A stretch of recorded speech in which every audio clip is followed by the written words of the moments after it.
त्यस कारणले गर्दा यस्तो कुरा नहेरिकन हजुर यहाँ चाहिँ लिम्पिया धुरा मिचियो अरे, हामीले नक्सा उतार्यौं अरे।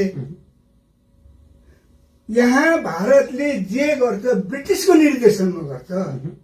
नेपालमा जे जस्तो सरकार अस्थिरता रहन्छ ब्रिटिसको निर्देशनमा हुन्छ। जुन राजनीतिक पार्टीमा खैला बैला हुन्छ, अस्तित्व बनाउँछ, यो ब्रिटिसको नीति हो। मैले यही उसमा केन्द्रित रहेर अस्ति सम्माननीय प्रधानमन्त्रीज्यूलाई 9 पानाको ज्ञापन पत्र दिएको छु। जबसम्म नेपाली भूमिमा मानव तस्करी गर्ने ब्रिटिस सैनिक क्याम्प राखेर ब्रिटिसले नेपाली नागरिकलाई बहुराष्ट्रिय सेना, भारतीय सेना, ब्रिटिस सेना, सिंगापुर, ब्रुनाई एउटै राष्ट्रका नागरिक यसरी बहुराष्ट्रिय सेना जस्तो युद्ध लड्ने पेसामा गएर विश्वभरि नेपालसँग कूटनीतिक सम्बन्ध रहेका मित्र राष्ट्रको विरुद्धमा युद्ध लडाएर आज यस्तो विचित्रको देश संसारमा काहीँ छ। अनि यहाँका नेताहरू राष्ट्रियताको कुरा गर्ने। पहिला यो कुराको अब नेपालका राजनीतिक पार्टी, नेपाल सरकारले यो भन्न सक्नु पर्यो, सार्वभौम भूमिमा यदि नेपाल सार्वभौम भूमि हो भने उ चाहिँ क्यासी पुलमाथि ब्रिटिस सैनिक क्याम्प राख्न किन दियो? यो त गैर कानुनी हो।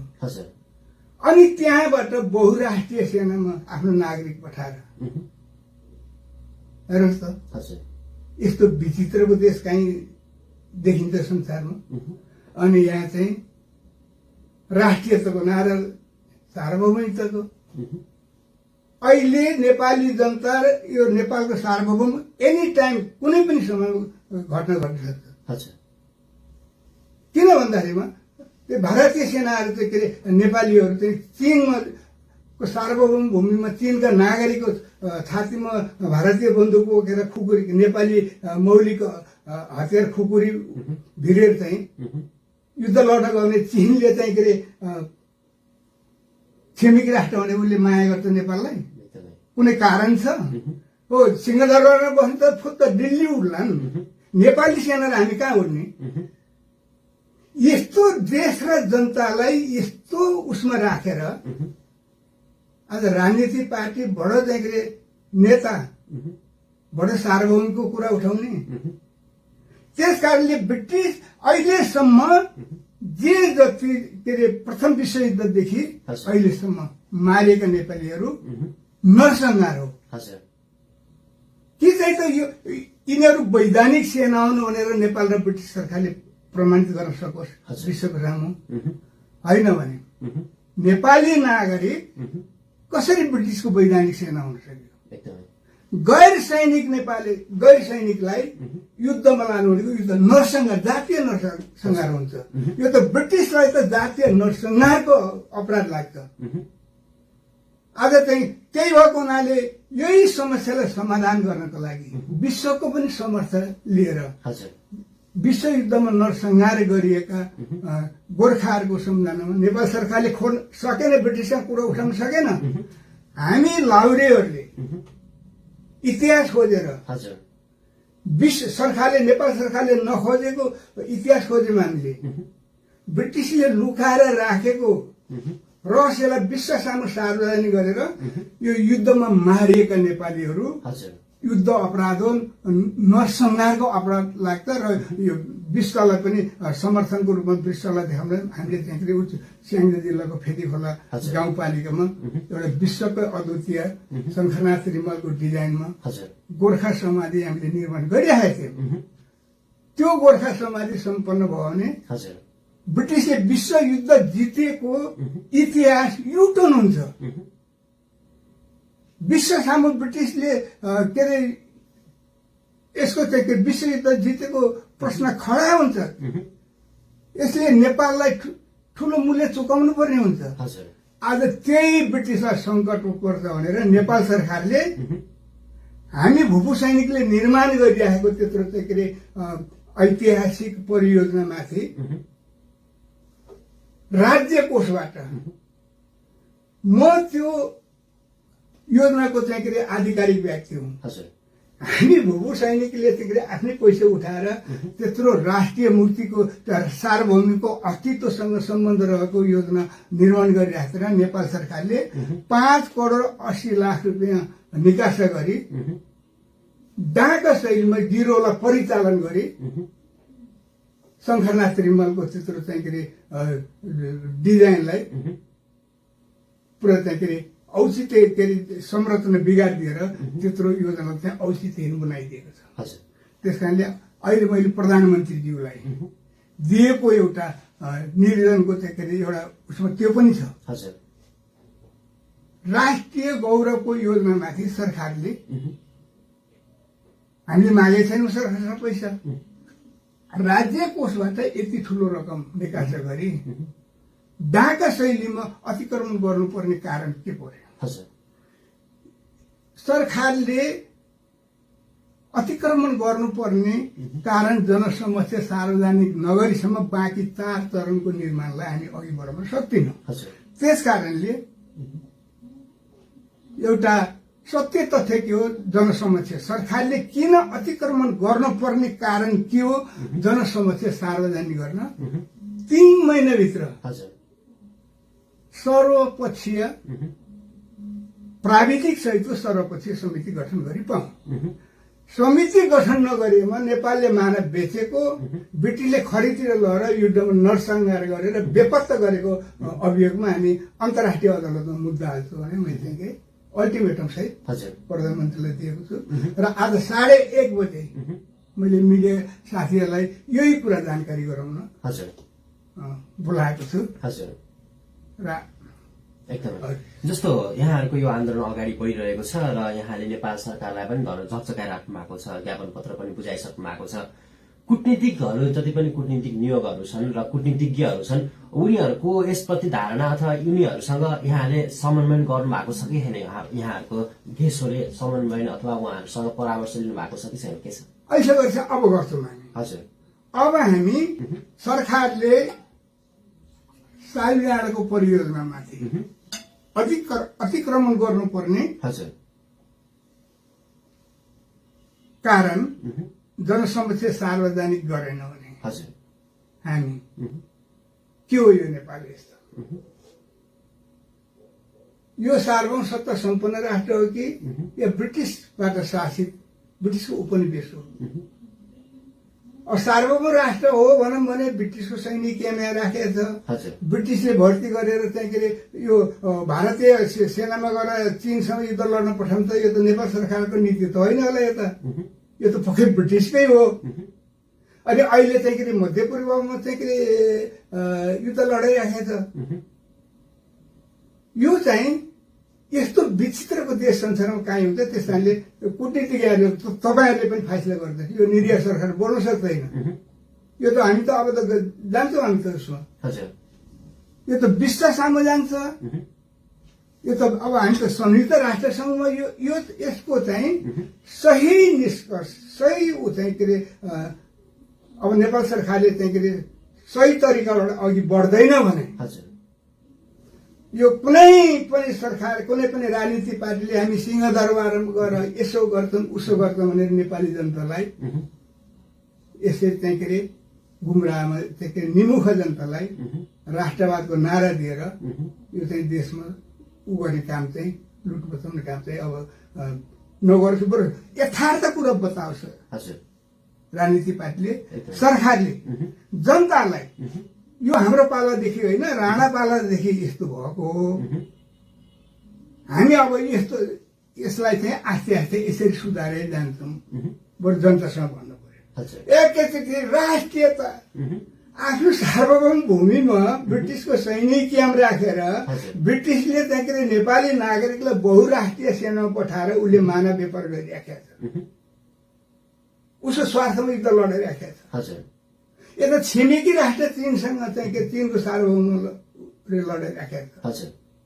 अनि नेपालले चाहिँ सार्वभौम सत्ता सम्पन्न राष्ट्र हो ल कि चाहिँ यो नेपाल सार्वभौम सत्ता सम्पन्न राष्ट्र हो भने चाहिँ नेपालले चाहिँ यो मेरो नीति हो भन्न सक्नुपर्छ। सक्छ नेपाल सरकारले यो मेरो नीति हो भनेर यो चाहिँ के अरे नेपाली नागरिकलाई बहुराष्ट्रिय सेनामा पठाएर विश्वभरि चाहिँ के अरे युद्ध लड्न पठाउने सत्यले सरापेको देशका नागरिकको हिम्मत हो हामीले चाहिँ यसरी पठाएको भन्न सक्नु पर्यो यो भन्नु त सक्दैन। त्यस कारणले यस्तो स्थितिमा देश सार्वभौमसत्ता सम्पन्न राष्ट्र हुनै सक्दैन। त्यस कारणले कि चाहिँ त यो लाहुरे भने मलाई कारवाही गर्न सक्नु पर्यो सरकारले कि स्वीकार्नु पर्यो यो कुरो। अब म त अघि बढेँ यो कुरो रोकिँदैन अब। हजुर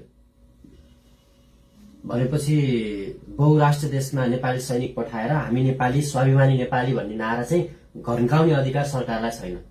कहाँ ल के को आधारमा असंलग्न कूटनीति परराष्ट्र नीति कूटनीतिको कुरा गर्ने? आफ्नो नागरिकलाई जुन देशसँग आफ्नो कूटनीतिक सम्बन्ध छ उही देशको सार्वभौममा अर्काको बहादुर बनाएर युद्ध लड्न पठाउने अनि हामीले त्यसले असंलग्न कूटनीति कुरा गरेर हुन्छ। अनि त्यो परराष्ट्र मन्त्रालयसँग छँदै नभएको त्रिपक्षीय सम्झौता छ किनभने त्यो जनतालाई ढाँटिराखेको छ। एक त सन्धि गरेर पनि पठाउन पाइँदैन युद्ध गर्ने पेसामा। त्यो सन्धिसँग त नेपाल चाहिँ ठाड्दै चाहिँ मानव विकृतिमा जान्छ। अब यस्तो सन्धिलाई चाहिँ छ भनेर जनतालाई गुमराहमा पाइरहेको छ। एक त सन्धि गरेर पनि लान पाइँदैन। अर्को कुरो यही सन्धि बेलायती अदालतमा बेलायत सरकारले देखाउन नसकेर मुद्दा हारेर अहिलेका यहाँका त्यहाँ रोगी खरण्ड बुढाबुढीहरूलाई बेलायतमा लगेर पाल्न परिरहेको छ। अझै पनि नेपालले चाहिँ सन्धि छ हामी पुनरावलोकन गर्छौँ। एउटा त्यो मन्त्री कम्तीमा पनि त्यो मन्त्री त ससुरालीमा गए जस्तै 2 दिनको पाउनु भएर जान्छ। त्यहाँ ज्वरो गाडेर बस्ने सचिवलाई त थाहा हुनु पर्यो नि के उसमा भनेको के अरे यस्तो चाहिँ के अरे अर्काको उसमा एक देशका नागरिक अर्को देशमा पठाएर तेस्रो देशको सार्वभौम युद्ध लड्न जाने एक त सन्धि छैन। एक त सन्धि गरेर पनि लान पाइँदैन भन्ने कुरो त सचिवलाई थाहा हुनु पर्थ्यो नि। कि त्यो परराष्ट्र मन्त्रालयमा मुरारीलाल शर्मा जस्तै सचिवहरू बस्छन् कसो? हेर्नुहोस् त मुरारीलाल शर्मा नेपालका चाहिँ के परराष्ट्र सचिव भइसक्नु भएको, अमेरिकाका राजदूत बस्नुभएको, बेलायतमा गएर राजदूत छ उहाँ शरणार्थी भएर बसेका छन् अहिले नेपाल। त्यस कारणले यस्तो विचित्रको देश अब नेपाली जनतालाई ढाँट्न पाइँदैन। यथार्थ कुरा भन्ने हो यो पेसा नरोकिसम्म ल अब यो गण्डकी अञ्चलको बारे पनि अब हाम्रा पृथ्वी सुब्बा गुरुङ गण्डकी प्रदेशका प्रथम मुख्यमन्त्री बन्नुभयो। अब उहाँले चाहिँ के ग्यालेरीमा चाहिँ उहाँको फोटो राख्ने पनि होला। उहाँले के भनेर राख्ने? सार्वभौम सत्ता सम्पन्न गण्डकी प्रदेशका प्रथम मुख्यमन्त्री भनेर राख्ने कि या विदेशी सेनामा युवा निर्यात गर्ने प्रदेशको प्रथम मुख्यमन्त्री भनेर हामीले भन्नुहोस् त। जबकि मुख्यमन्त्रीकै कार्यालयबाट ठिक उत्तरपट्टि 3-4 किलोमिटर माथि केआइसी पुल माथि गण्डकी प्रदेशको सार्वभौम भूमिमा ब्रिटिसको सैनिक बुटले धुलो उडाउँदै कवाद खेलिराखेको छ। बिहान बेलुका चाहिँ के अरे ब्रिटिसको झन्डा तोलन गरेर महारानीले चाहिँ के अरे गडा अनरको सलोट दिइराखेको छ। हेर्नुहोस् त यो विचित्र। र तपाईँ आफैले भन्नुहोस् हामीलाई नेपाल सरकारले आफ्नो स्वार्थको निमित्त नेपाली जनतालाई कतिसम्मको गुमरामा राखेर छ। अरू त्यो युरोपतिर लडिरहेको गोर्खाको बारेमा यही भारतीय सेनाको यही 3टा देशको बीचमा केही घटना अब चाहिँ के अरे 1 महिना मात्रै युद्ध लडियो भने के अरे गोर्खालीहरू नेपालीहरू चीनको सार्वभौम भूमि युद्ध लड्नु गयो भने यहाँ अप्रिय घटना घट्दैन भनेर चाहिँ कसैले भन्न सक्छ? यस्तो कुरालाई चाहिँ के अरे ध्यानमा नराखेर राष्ट्रियताको नारा दिँदै हिँड्ने। कम्तीमा मैले त यहाँ त्यो राष्ट्रसङ्घमा गएर संयुक्त राष्ट्रसङ्घमा गएर 3 पटकसम्म नेपालको सार्वभौमिकताको कुराको उठाए। ब्रिटिसले चाहिँ नेपालमाथि चाहिँ गरेको अन्य अत्याचारको कुरा उठाए। हाम्रो देशका जनता नेताहरू के अरे अन्तर्राष्ट्रिय होइन कि यहीँ चाहिँ के अरे आफ्ना कार्यकर्तालाई भेला गराएर राष्ट्रियताको कुरा उठाएर ताली बजाउन लगाउने अनि चाहिँ महान राष्ट्रवादी नेता। यसरी चाहिँ अब देश चल्दैन। यसरी नेपाली जनताले अब चलाउन दिनु पनि हुँदैन। अब चाहिँ यथार्थ कुरा अहिलेको स्थिति यो हो। अब यो चाहिँ कसरी हो त्यस कारणले यसरी जानुपर्छ। अब यी कुरामा हामी लाउरीहरू हामी अघि बढ्यौँ। अब लाउरीहरू अगाडि बढ्नुभयो र यो सार्वभौम नेपालको सार्वभौम सत्ता र स्वाभिमानको विषय भएकोले सबै जनताहरूले पनि साथ दिनुपर्ने आवश्यकता छ। हो सबै चाहिँ के अरे अब यो कुरो त हामी पुर्याउँछौँ सब नेपाली जनता समक्ष, विश्वमा पनि पुर्याउँछौँ हामी। किनभने यो त विश्वको पनि विषय बन्छ। गैर सैनिक नेपालीले ब्रिटिसको आदेशमा विश्वका हजारौं प्रजातन्त्रका सेनानी मारेका छन्, हजारौं निर्दोष नागरिक मारेका छन् गैर सैनिक नेपालीले। गोर्खाको कारणले युद्ध हारेका छन्। यो विषय मात्र हामीले चाहिँ संयुक्त राष्ट्र समूह गएर अल्जजिरालाई चाहिँ दिइदिन्छ। नेपाल र ब्रिटिसको टिङ्ग्री हिलाइदिन्छ, विश्व सामु झुकाइदिन्छ। यस्तो उसमा यो अब त मैले यो 27 वर्षसम्म गेसो आन्दोलनको उसमा मैले यो कुरा बुझेँ। अब मेरो राष्ट्र, मेरो राष्ट्रिय सार्वभौमिकतालाई, यो देशलाई यसरी नेपाली के अरे चाहिँ नेपाल र ब्रिटिसका सिंहदरबारमा बस्ने र ब्रिटिसको चाहिँ वेस्ट मिनिस्ट्रीमा बस्ने शासकहरूको लुछामारी गर्न दिइँदैन। अब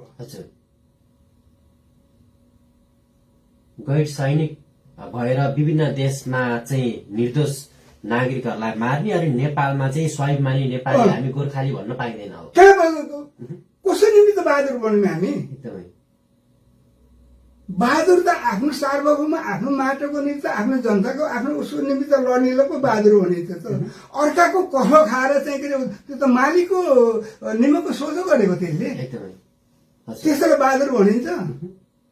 पेटको निमित्त अर्काको टाउको काट्ने जानलाई बहादुर भनिन्छ। बहादुर त ब्रिटिसले राखेको हो। यो चाहिँ हाम्रो चाहिँ के अरे मेरो नाम चाहिँ यो भन्यो भने यो मङ्गोल नसलका जातिकोहरूको बहादुर हुँदै हुँदैन। 3-4 फिगरमा नाम हुन्छ, बहादुर हुँदैन। यो बहादुर त ब्रिटिसले राखिदिएको हो उल्लु बनाउन। त्यस कारणले नेपालको यो अहिले राष्ट्रिय सार्वभौमिकताको हरिगति केही पनि छैन। हेर्नुहोस् कतिखेर के हुन्छ थाहा पनि छैन। अनि आफ्ना नागरिक यो चाहिँ के अरे यस्तो स्थितिमा हेर्नुहोस् त, यस्तो लाजमर्दो स्थितिमा खै त के अरे हाम्रा प्रधानमन्त्री, द्वितीयका प्रधानमन्त्री ओली चाहिँ भेलाइ जानुभयो। एउटा सम्माननीय एक कप चियाले पनि सम्मान गरेन त। यहाँ चाहिँ भेलको प्रधानमन्त्रीले गरेन, रानीले पनि बोलाएन त। यी मलाई त मुद्दा जित्दाखेरिमा, मुद्दा जितेपछि 30 सेप्टेम्बर 2008मा बेलायतको गॉर्डन ब्राउनले, प्रधानमन्त्रीले उसको टी गार्डनमा बोलाएर देशलाई त सम्मान गरे। त तुलबहादुर भिसी लगायत हाम्रो द्वाना लुम्डी लगायत उसको स्पेसल टी गार्डनमा बोलाएर हामीले चाहिँ सम्मान गर्यो। कति नेपालको त गरेन त। त्यत्रो द्वितीयको शक्तिशाली प्रधानमन्त्री बेलायतमा जाँदाखेरि पनि 1 कप चियाले सम्मान गरेन भनेपछि कस्तो हैसियत गर्छौँ हामी, हाम्रो देशको सरकार। अनि यस्तो देशको सरकारले जनतालाई सुशासन दिन्छ भनेर हामीले कसरी विश्वास गर्छौँ? देख्यौँ त हामीले त अहिलेसम्म यत्रो चाहिँ के अरे बहुमत र जनताले चाहिँ के अरे 5 वर्ष शासन गर भनेर बहुमत द्वितीयको उ दिएर पठाउने। अनि ऊ चाहिँ भङ्ग गर्दै हजुर देश र जनतालाई धान्नै नसक्ने विदेशीको ऋणको भार बोकाउँदै हजुर ताजा जनादेशको नाममा के अरे चुनाव घोषणा गर्ने यो जतिको देश र जनताको लागि महाअपराध अरू के हुन सक्छ? यस्ताहरूलाई पनि सरकार भनेर नेता भनेर मान्ने। त्यस कारणले एकदमै हामी कार्यक्रमको निकै नै अन्त्यमा आइसकेका छौँ। अन्तमा रेडियो सफलता सुनेर र यहाँ प्रत्यक्ष रूपमा हामीलाई हेरेर पनि बस्नु भएको छ हाम्रो सामाजिक सञ्जाल मार्फत सबैजनालाई के भन्न चाहनुहुन्छ? के छ? धन्यवाद।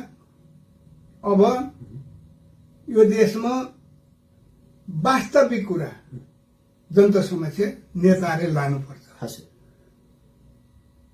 सार्वभौम हामी सिंहदरबारमा गएर सरकारमा गएर यसो गर्छौँ उसो गर्छौँ भनेर जनतालाई नढाक्नु। हजुर अहिले हामी केही गर्न सक्दैनौँ।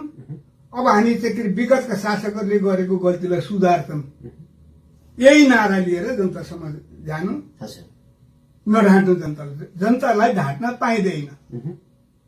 अब जनतालाई ढाँटेर चाहिँ हामी राष्ट्रियताको नारा लगाएर अब त्यो गाउँघरको किसानले राष्ट्रियता के छ